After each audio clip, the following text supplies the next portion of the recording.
So this is lesson 10.2, which is matrix multiplication.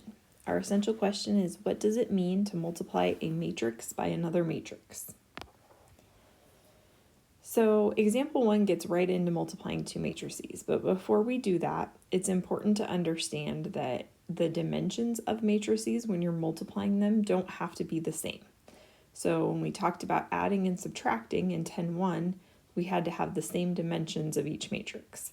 But if we're multiplying, the thing that's important is that your columns of your first matrix match the rows of your second matrix. So if we look at this, if we have R by N is our first matrix, let's call that matrix A, and then we have N by M is matrix B, you'll notice that the inner two parts of the dimensions are the same.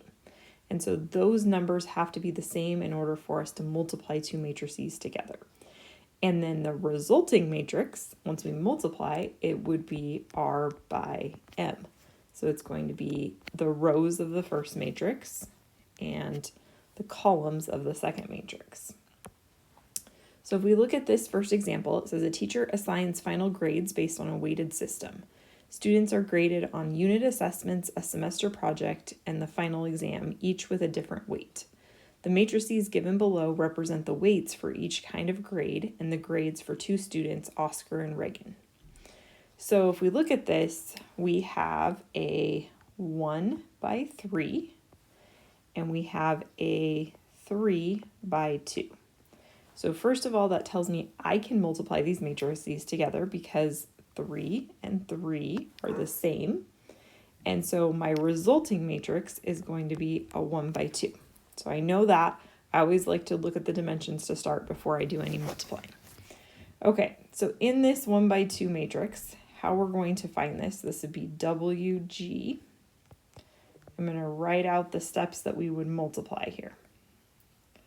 So maybe I'll keep that open just in case we need more space. Okay, so what we're going to do is we are going to take the first row by the first column. So if we look at this, we're going to take this row and multiply it by the column that is Oscar's grades. So we're going to take 0.5 times 90 plus 0.3 times 95 plus 0.2 times 75. And then we are going to, so if we do that, we get 88.5. Okay, and then using a different color here to find the number that's going to go in this second spot, we would take this row by this column.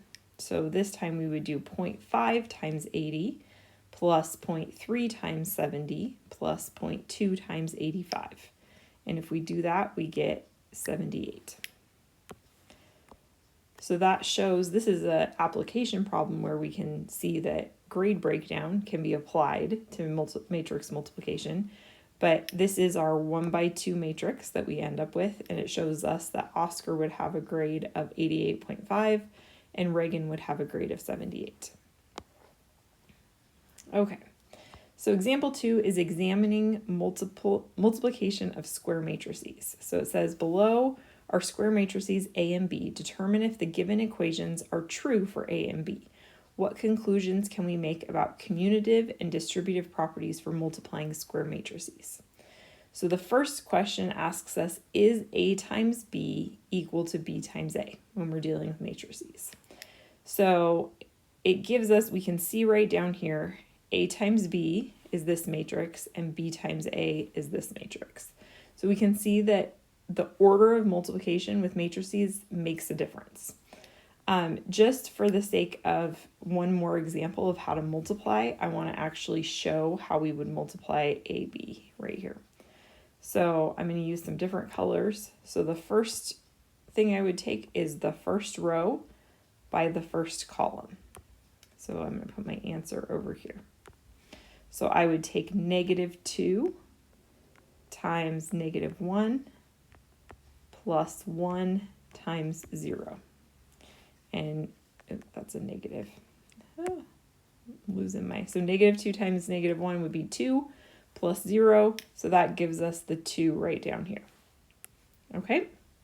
The next multiplication I'm going to do is again that top row, but this time I'm going to multiply it by that second column.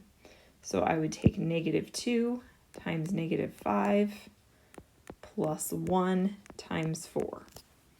And so that would be 10 plus 4, which gives us the 14 that we see down here. Go for a different color. So this time I'm going to take the second row times the first column. So that would be -1 times -1 plus 0 times 0. That's going to give us the 1 that we see down here. And our last one is going to be the second row times the second column. So we get -1 times -5 plus 0 times 4, which would be 5.